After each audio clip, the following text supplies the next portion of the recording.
Vamos de dica para o concurso PPGG?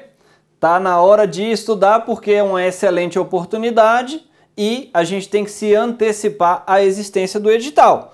Hoje nós vamos trabalhar sobre o tema extradição. Ué, professor, extradição já está batido, todo mundo já sabe? Pois é. A gente começa com aquilo que você já sabe e vai chegando até onde as bancas podem cobrar. Olha lá, a extradição de brasileiro nato não é possível pelo Brasil. O brasileiro nato não pode ser extraditado pelo Brasil. O brasileiro naturalizado pode haver a extradição em duas situações. Lembra quais são? Crime cometido antes da naturalização ou então envolvimento comprovado com tráfico de drogas. Nesse caso, o crime pode ser posterior ou anterior à naturalização, ok? Em relação aos estrangeiros, nós temos a possibilidade, em regra, possível a extradição. Duas exceções, não pode extraditar em crime político e em crime de opinião. Tá bom, isso é o que está lá no artigo 5º, mas eu te disse que eu ia chegar até onde pode ser cobrado pelas bancas. E a situação normalmente envolve contar uma historinha que eles dizem ser hipotética, mas hipotética ela não é. Caso concreto julgado pelo Supremo Tribunal Federal, e aí podem aparecer dois casos concretos que nos chamam muito a atenção. Primeiro caso concreto, a brasileira nata, foi aos Estados Unidos tentar a vida. Chegando lá, ela ganha o green card, tem acesso a trabalhar, a ter os direitos como cidadã norte-americana, mas não satisfeita, ela pede para se naturalizar.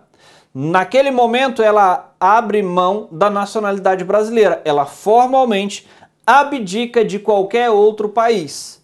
Ela abre mão da nacionalidade brasileira. Opa!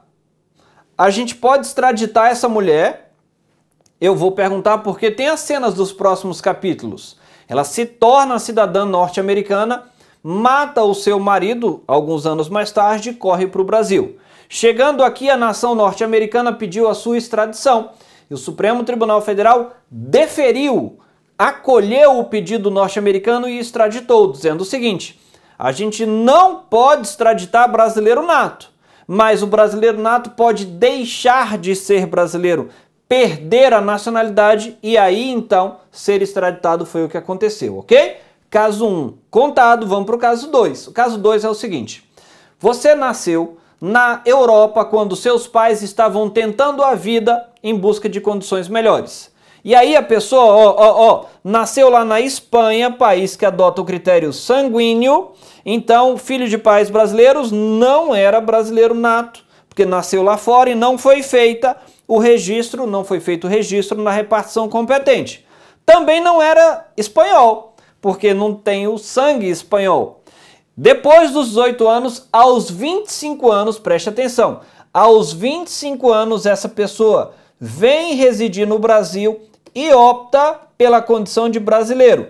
E aí ele vira, vou botar assim, ele fez a opção pela condição de brasileiro, ok? Só tem um probleminha que depois se descobre que 2 anos antes, quando ele tinha 23 anos, ou seja, ele não havia feito o pedido, ok? Quando ele não havia feito o pedido de naturalização, ele matou alguém. Vou botar aqui, ó, artigo 121, matou alguém lá na Espanha e por isso que ele correu para o Brasil, por isso que 2 anos depois ele foge para o Brasil. A nação norte-americana, agora não é mais Estados Unidos, agora é Espanha. A nação espanhola pediu a extradição. Nesse caso, o Brasil pode extraditar ou não?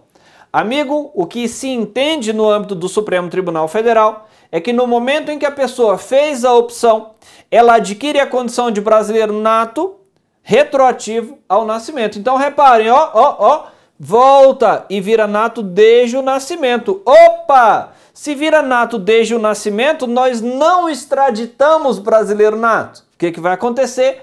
O pedido formulado pela nação espanhola será extinto. O Brasil não acolherá o pedido de extradição nessa situação 2. Espero que você tenha gostado e veja como um tema relativamente simples pode se tornar complicado a depender do que seja cobrado pela banca. Um abraço, até a próxima.